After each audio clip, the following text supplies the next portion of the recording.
Today on The Dish, Nancy Silverton, a part of the LA restaurant industry for more than 40 years. Silverton has become globally known thanks to her restaurants and cookbooks. She helped redefine bread baking culture in the U.S. with Brea Bakery, introducing many to the artisanal breads so well known today, and even became the first ever James Beard Pastry Chef of the Year in 1990. For the last 2 decades, her Italian-focused eateries have become LA staples. And as I found out on a recent visit, for this culinary legend, there is no slowing down. I'm looking at a fantastic sign, which tells us everything about where we are. Well, it's not legal, by the way. The Piazza Mozza, or the Mozzaplex as it's been dubbed, is a culinary trio from chef Nancy Silverton, a slice of Italy in the heart of Hollywood. What I have done with the 3 restaurants that I have on the corner is make sure that they are very unique and the menus are very separate. So we may know that we're in one of your places, but they're all different. They have their own personalities. Yes. A bib gourmand pizzeria and takeout spot, the Michelin-starred Osteria Mozza, and a modern Italian steakhouse, Chi Spacca. They're all connected in the back. I don't have to go outside. You literally can go kitchen doors. to kitchen to kitchen. Also connected by what Silverton calls the vibe within. It's figuring out what brings people together at the table and what keeps them at the table, right? And that's one thing I love about Italy. The time spent at a table, whether you're at a home table or a restaurant table, time stops. As it did sitting in Osteria Mozza, Silverton sharing some favorite foods with stories on the side, starting with a ricotta and egg raviolo. When you cut it, the egg should ooze out. This dish it did what it's supposed to do. It's made with fried sage and a nutty brown butter sauce. God, it's delicious. Delicious. By the way, and I'm stealing it and keeping it all the way over Nope, here. I love this. I'm feeding you. Next was pillowy pasta ears, orecchiette with a fennel sausage and Swiss chard ragu. This is the dish that brings people into the restaurant. I hear all the time, I woke up this morning and I had to have the orecchiette. As I continued to indulge, Silverton told me as a kid growing up in Southern California, she didn't dream of becoming a chef. It wasn't until college, cooking in her dormitory kitchen, that she found her calling. Digging my hands in and working with something which happened to be ingredients gave me so much pleasure. By senior year of college, Silverton's future was clear. So I called up my parents, both of whom were professionals. I said, I'm dropping out of school, I want to cook. And at that time, there was no role models, Right. And there was no prestige in cooking. And my father said, I hear you, but do me a favor. I want you to go to the Cordon Bleu.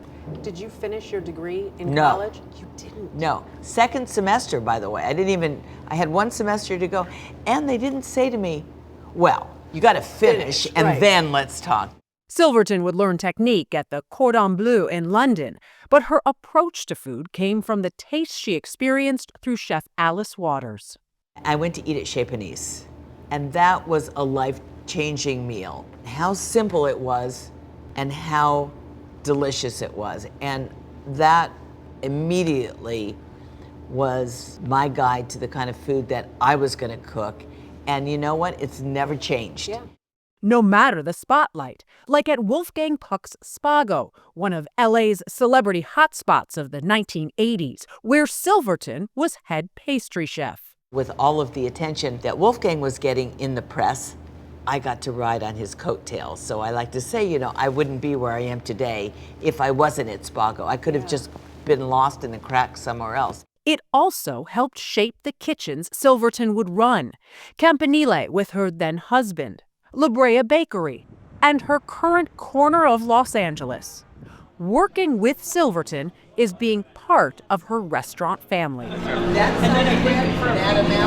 Her eateries are passion projects. At Osteria Mozza, the centerpiece of the space, the mozzarella bar, was born out of a trip to one in Rome. I thought, I'm going to come back to Los Angeles, open a tiny little restaurant.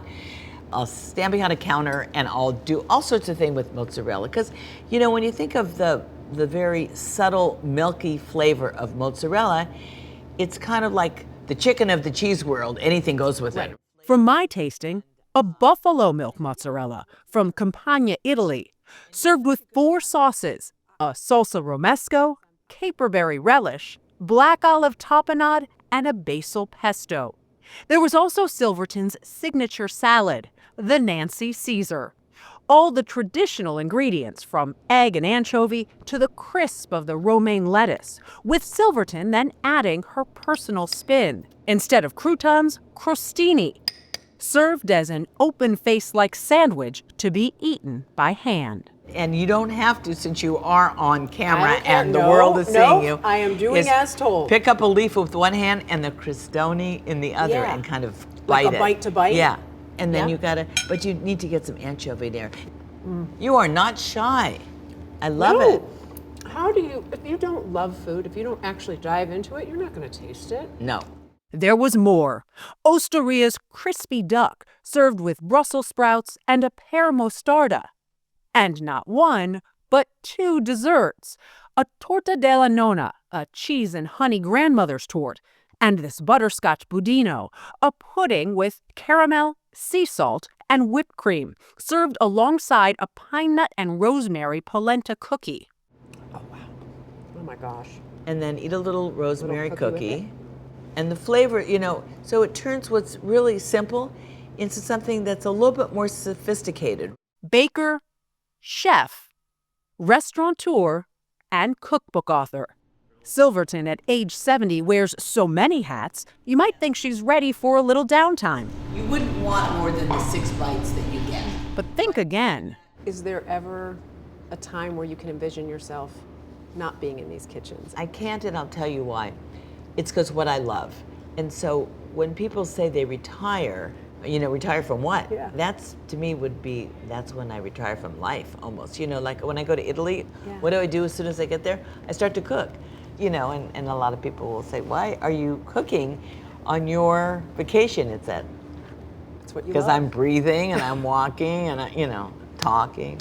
So no, I can't ever imagine not having a restaurant or have the opportunity to feed people. I cannot tell you how delightful that She day looked was it. with her. And thank you, Nancy, because Nancy made sure to send, this was the wine that we had. Italy here in New York was able to get this for us here because she couldn't send it. But, she's got places that you can experience. Osteria Mozza just opened in DC, so you can experience that mozzarella bar in the middle of this amazing restaurant. Just her love of food comes through in every bite, even if she's not the one that's created it. I'm so excited that I possibly ate her pastries when I went that In the one 80s? time No, in in the 80s. Spago. Yeah, in the 80s, because I went With your in dad? no, not with my father. Wow. With somebody else.